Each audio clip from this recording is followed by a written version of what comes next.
নমস্কার বন্ধুরা, নতুন রেসিপিতে আপনাদের স্বাগত। আজকে আমি আবার একটা অন্যরকম রেসিপি নিয়ে এসেছি।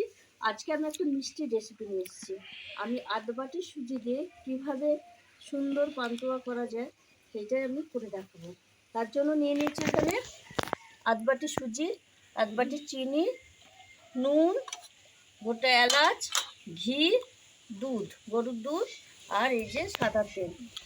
বেশি কিছু উপকরণ লাগবে না, এতেই হয়ে যাবে। প্রথমে আমি সুজিটাকে একটু ভেজে নেব।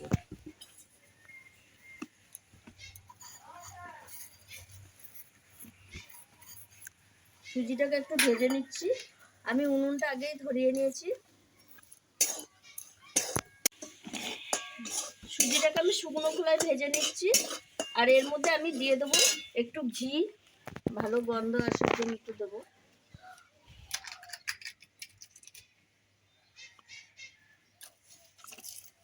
ঘি দিয়ে একটু ভেজে নেব।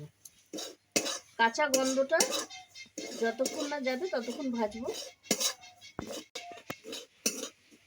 এবার দিয়ে দেবো আমি সামান্য একটুখানি নুন। এই দেখুন বন্ধুরা, সুজিটা লাল হতে শুরু হয়ে গেছে, এর কাঁচা গন্ধ চলে গেছে।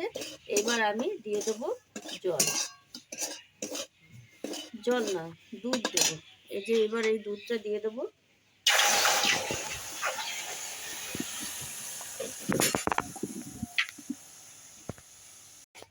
আমি একটু ঢাকা দিয়ে দেবো সুজিটা সেদ্ধ হওয়া অবধি।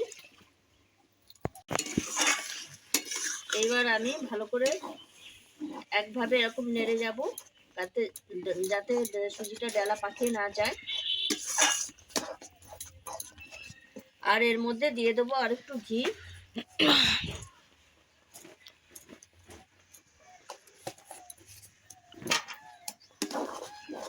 আপনারা ইচ্ছে করলে সাদা তেলও দিতে পারেন, কিন্তু ঘি দিলে গন্ধটা ভালো আসে। এই দেখুন বন্ধুরা, আমি 5 মিনিট ধরে এইভাবে সুজিটাকে নেড়ে চেড়ে নিচ্ছি, একটা ডো তৈরি করে নিচ্ছি। এই দেখুন বন্ধুরা, এইবার ডোটা আমার হয়ে এসছে। যখন ডোটা হয়ে যাবে বুঝতে পারবে না, যখন নাকি একসঙ্গে সুজিটা এরকম এই চলে আসবে, তখনই জানবেন এই ডোটা হয়ে গেছে। এই দেখুন, এইভাবে যখনই একসঙ্গে এরকম সরে আসবে তখনই জানবেন ডোটা হয়ে গেছে। এবার আমি নামিয়ে নেব।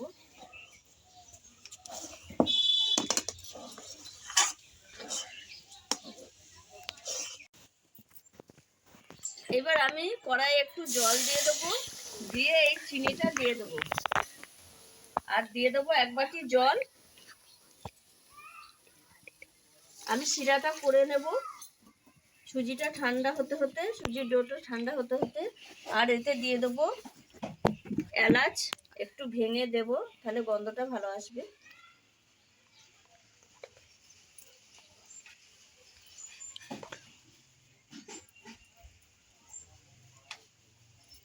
চারটে এলাচ দেবো ফাটিয়ে।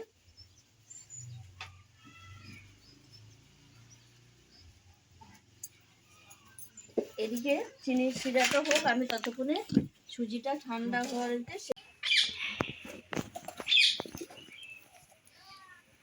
এই দেখুন বন্ধুরা, এদিকে চিনির শিরাটা ফুটছে, আর আমি এদিকে সুজির ডোটা করে নিয়েছি। এবার আমি আস্তে আস্তে ল্যাংচা শেপ করে নেব।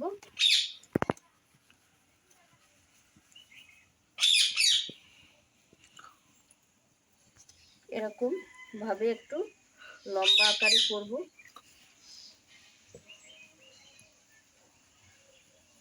এই দেখুন বন্ধুরা, আমি এইভাবে এরকম লম্বা লম্বা ল্যাংচা শেপ করে নেব।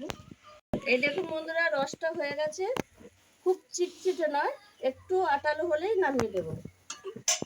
তা আটালো হয়ে গেছে, আমি নামিয়ে দিচ্ছি রসটা দিয়ে। আমি ঢাকা দিয়ে রাখবো।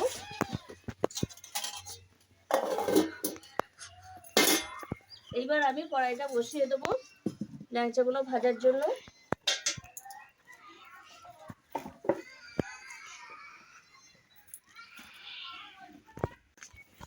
আমি সবকটা ল্যাংচা শেপ করে নিয়েছি, এবার আমি ভেজে নেব। কড়াইয়ে সাদা তেল দিয়ে দিয়েছি, তেলটা হালকা গরম হয়েছে। এবার আস্তে আস্তে আমি ল্যাংচাগুলো দিয়ে দেবো।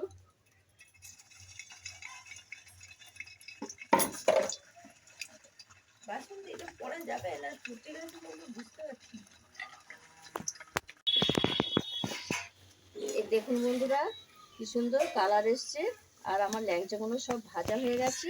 আর দেখুন বন্ধুরা একটু ফেটে যায়নি, কিছু হয়নি। এই ল্যাংচাগুলো আমি সব একসঙ্গে ভেজে নেবো, দিয়ে রসে দিয়ে দেবো। এই যে একভাবে সব ভেজে নিয়ে রসে দিয়ে দেবো, আর এই রসে এটা 1 ঘন্টা ভিজিয়ে রাখবো। এইভাবে আমি গরম রসে দিয়ে দেবো। এইভাবে সব ল্যাংচা কটা ভেজে আমি গরম রসে দিয়ে দেবো। বাদ বাকিগুলো আমি এইভাবে ভেজে নেবো, দিয়ে ঢাকা দিয়ে দেবো। রস দেখুন বন্ধুরা 1 ঘন্টা আমি ঢাকা দিয়ে রেখেছি রসে। সন্ধে হয়ে গেছে, একটা বিকেলে, এখন তো 5টা বাজলেই সন্ধে। আর দেখুন বন্ধুরা কিভাবে রস ঢুকেছে, একদম নরম তুলতুল করছে। আপনাদের আমি কেটে দেখাচ্ছি একটা তুলে। আমি এইভাবে মিষ্টিগুলো সব তুলে নিচ্ছি।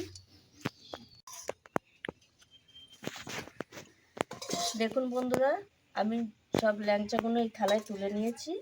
আর এই রসটা, হ্যাঁ, আর রসটা যেটুকু বাকি ছিল এটা দিয়ে দিয়েছি এটার মধ্যে। দেখুন, আর দেখুন কত সুন্দর হয়েছে, আমি দেখাচ্ছি আপনাদের ভেঙে। এই দেখুন, এই দেখুন বন্ধুরা কিরকম ভাবে রস ঢুকেছে। এই দেখুন, দেখলে বোধহয় রসটা দেখতে পাচ্ছেন কত সুন্দর ঢুকেছে। এই দেখুন, এই দেখুন, দেখে যাচ্ছে একদম রস ঢুকে গেছে। আর দোকানের মতো পুরো ছানার মিষ্টির থেকে কোনো অংশে কম নয়, আর খেতেও সুস্বাদু হবে।